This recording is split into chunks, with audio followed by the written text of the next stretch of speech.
Alain, propos d'un Normand. Philinte et le téléphone.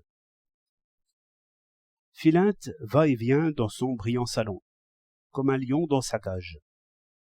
Sa colère est raisonnable, comme toujours, mais elle n'en est que plus éloquente. 6 fois ce matin, dit-il, j'ai demandé à communiquer par téléphone, événement. Ils disent que les câbles sont noyés. Je ne veux pas grossir cette petite misère, mais enfin, que devient mon droit? Il ne faut qu'un peu d'eau dans les égouts pour noyer mon droit. C'est admirable.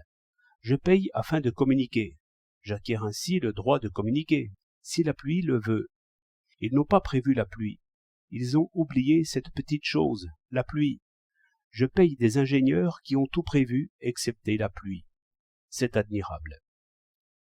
La pluie, cependant, battait les vitres par rafales, et, quoique tout fût bien clos, une espèce de vent passait, et une odeur de pluie, comme si une fenêtre avait été ouverte. Je vis alors un étrange pays, une plaine d'eau bourbeuse, des meubles à la dérive, des maisons noyées presque jusqu'au premier étage, des nuées jaunes au-dessus, comme si ces choses avaient toujours été ainsi, et devaient être toujours ainsi. Est-ce que je m'étonne quand je vois le fleuve couler? Est-ce qu'il y a une promesse quelconque faite aux hommes, ou un traité avec l'eau, selon lequel elle coulera seulement ici et non là? Et ces hommes, ces femmes, ces enfants faisant leur lit dans la paille, justement là où les petits, hier, apprenaient leurs lettres. Désordre? Non point.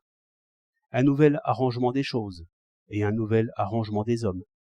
De nouvelles idées, d'autres passions, d'autres actions. Un peu d'eau avait tout changé.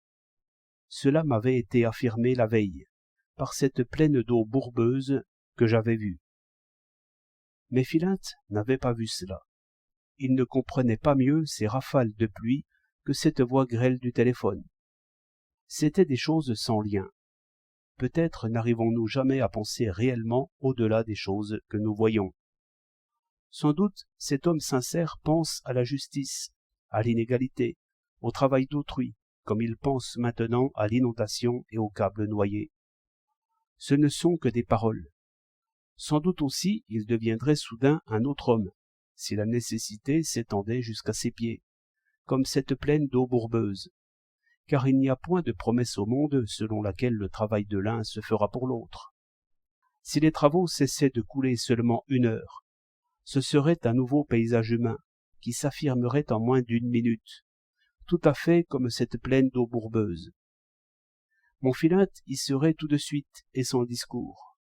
Mon Philinte se ferait un lit dans la paille et y dormirait, rompu de fatigue, par la force des choses, et plus heureux qu'il n'est maintenant.